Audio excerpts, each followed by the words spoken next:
in mid-August, I went to the task force meeting. And of course, it's the people who you know, and you're sitting around the room. And the vice president ran the whole task force. Dr. Birx is the task force coordinator. She ran the medical side. And I'm listening to these people talking, and I'm stunned. I was stunned at the lack of knowledge, at the complete lack of knowing the data, at the lack of critical thinking.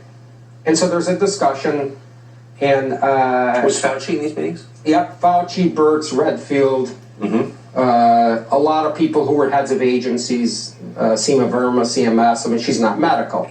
Dr. Giroir was there, but the three, what I call sort of the troika of the task force, was Dr. Redfield, head of the CDC, Dr. Fauci, and Dr. Birx, who was the head of it, the task force coordinator.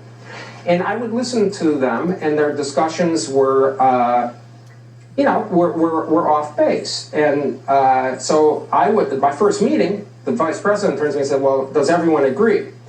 And I'm sort of reluctant to speak up. And he sees my face and he says, well, Scott, you're here for a reason.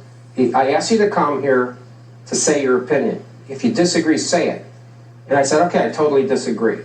And then I went through the data. And in fact, I was the only one who had scientific papers in the task force meeting. I walked around the White House my entire time, and every task force meeting I went to, with 2 dozen papers, all the new data. And I would go through the scientific papers whenever I spoke. And whenever I spoke about an issue, whether it was the schools opening, the risk to children, the immunity, no one there, none of these medical people offered any data to rebut it. None of them, not one. They never had any scientific paper to rebut it.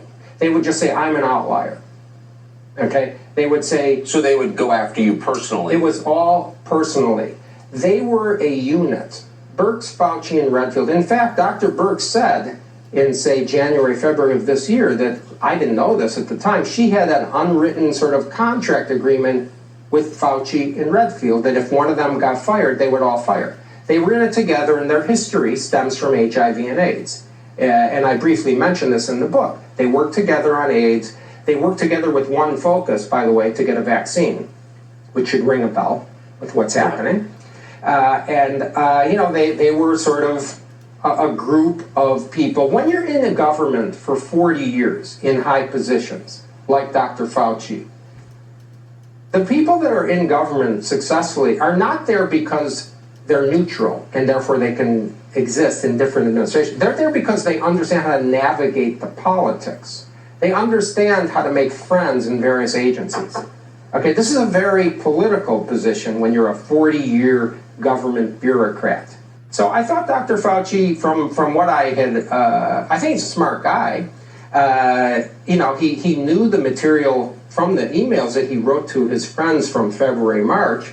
But what was said during the meetings was revealed by not just Dr. Fauci, by all the medical people in the task force, a lack of knowledge about the data. They never cited a scientific study.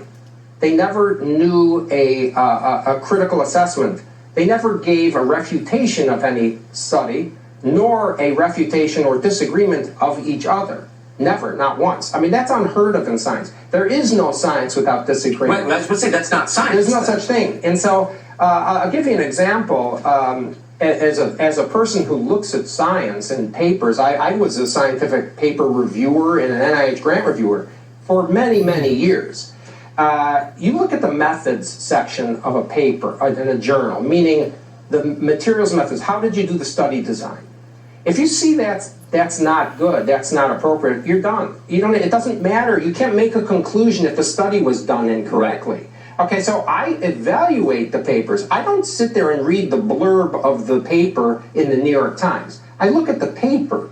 I was talking almost every single day to some of the world's best epidemiologists about the data on an ongoing basis. These people, there was never any indication that they knew the papers, cited a paper, or even criticized the paper, not one. And as I say in the book, I mean, there were things, there were medical words being mispronounced in the meetings. There were statements being made that were just, I was looking around and sort of saying, did anyone else hear this but me? I mean, I've never worked with people at this level in my career. as I did in that task force. And I'm not saying at a high level. Okay, I'm saying at a low level. I've worked at some of the best medical centers in the country, University of Pennsylvania, University of Chicago. I was a medical student, Stanford University, Mount Sinai in New York. I always would say, I'm not sure these people could have been assistant professors where I worked. I mean, there was a lack of critical thinking, a lack of preparation, no one cited data but me.